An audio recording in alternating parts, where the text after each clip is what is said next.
Georgia Bulldogs co-defensive coordinator Glenn Schumann obviously had interest from at least one NFL team in the Philadelphia Eagles this offseason for their open defensive coordinator spot. So, is this Glenn Schumann's last year in Athens? He's only spent one season as Georgia's co-defensive coordinator. He will have that role again this year alongside Will Muschamp. Obviously, they were both announced as co-defensive coordinators a year ago after Dan Lanning left for the Oregon job as the head coach. And that 2021 defense was historic, right?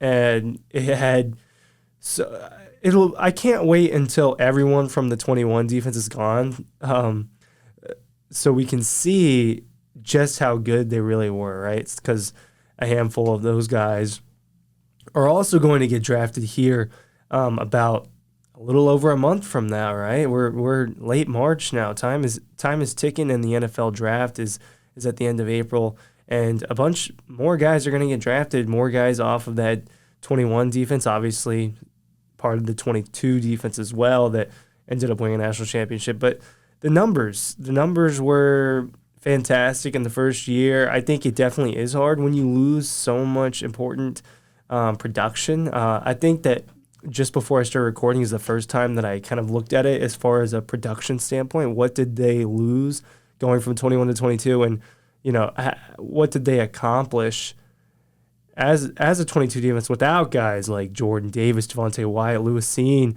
Kobe Dean, Quay Walker, Darian Kendrick? It was a great defense. Adam Anderson was part of the 21 defense. Obviously, a guy. I'm not saying anything about that.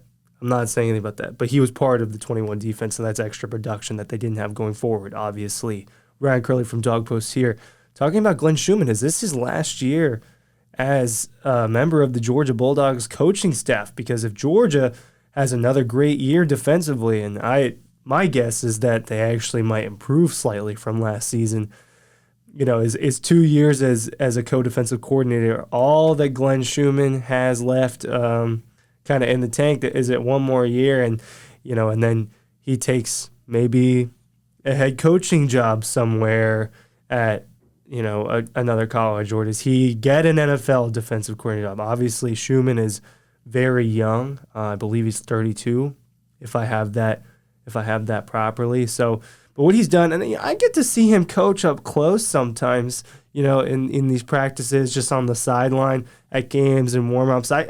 I get to see a little bit of what Glenn Schumann's about. Obviously, he works closely as one of the linebackers coaches, and he works closely with that group, and boy, have they had some talented linebackers while he's been part of Georgia's coaching staff. That's a pretty long list. And he's been in Athens as an assistant in some capacity ever since Kirby Smart's been here. Obviously, Kirby took him with him from Bama. I believe he was a GA at Alabama, and he comes to be an assistant coach in Athens on Kirby's staff. But let's just look at how impressive really was Glenn Schumann. And, he's co-defensive coordinator Will Muschamp, right?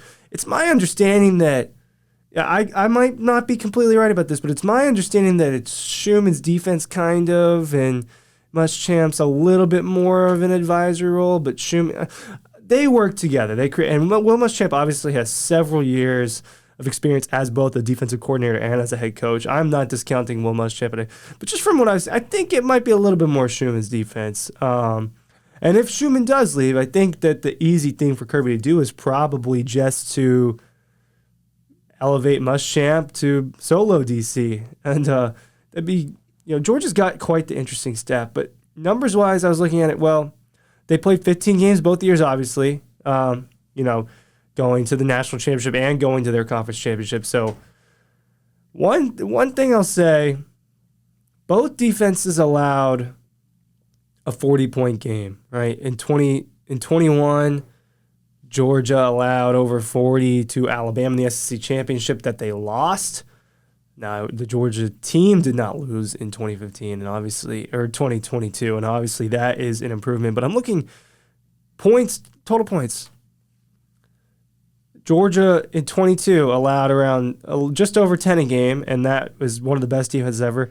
And everyone thought, oh man, this defense is just not going to be as maybe it's going to be more like 20, right? That seems like a possibility. Well, it ended up being 14 points a game that Georgia, so just 4 more, not super drastic. We're talking about a field goal and an extra point, not super drastic, but still, not as good in 22.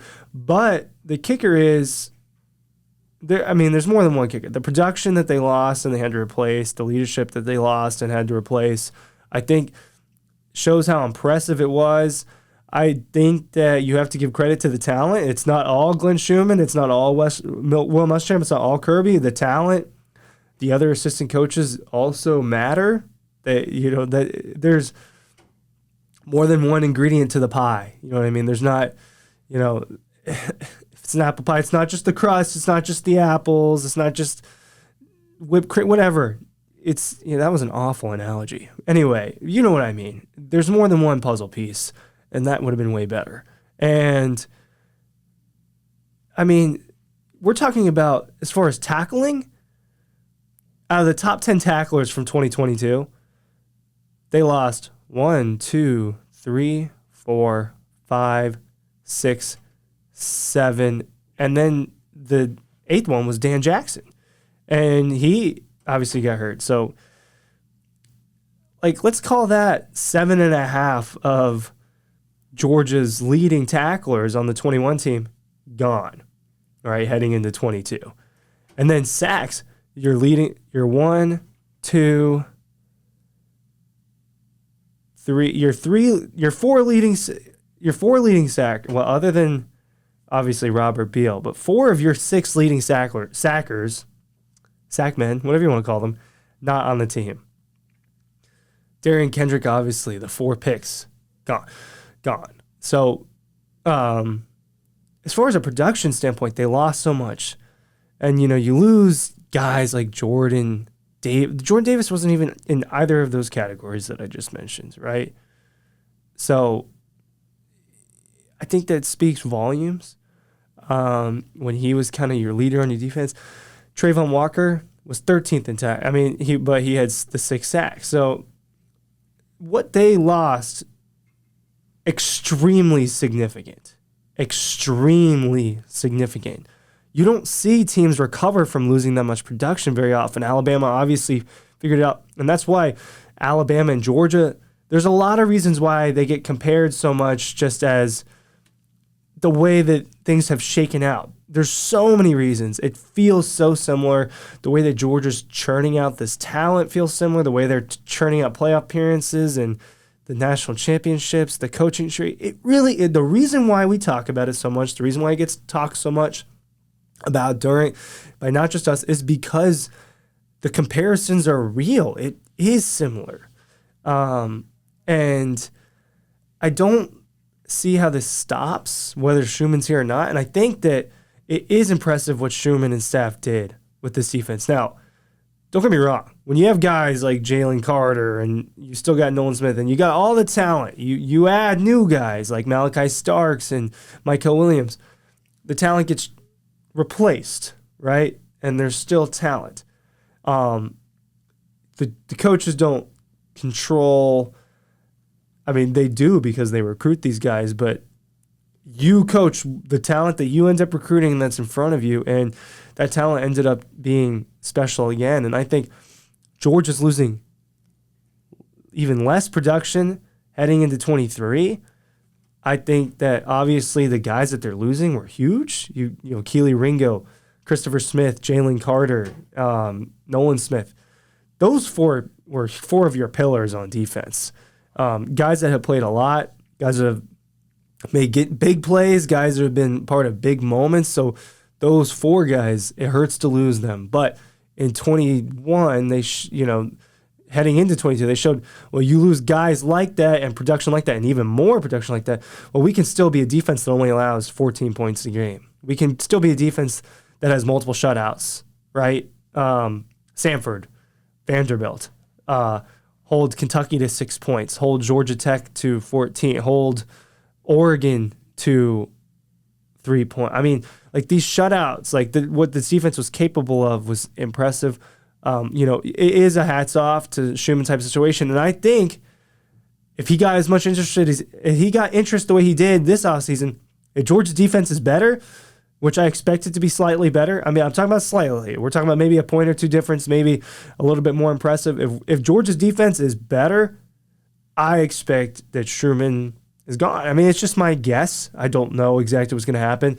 You know, there's rumors of his new contract that he might be making around $2 million a year. Well, you know, if Georgia doesn't expect him to be here through 25 or whatever his deal is through and his raise, I don't know the details of it. I don't.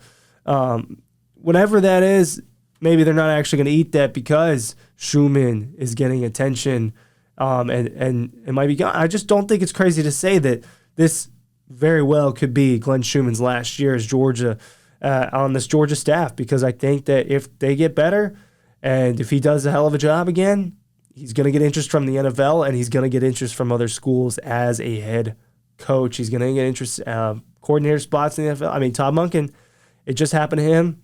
And Schumann had an interview with the Eagles, or at least a conversation with them. So it does matter. And I think he might be gone. Thanks for watching. Make sure you're hitting that subscribe button. Make sure you go to the site, dawgpost.com. Links are below for Red Zone, the newsletter, dawgpost.com, all your good stuff. It's down below. Thanks for watching.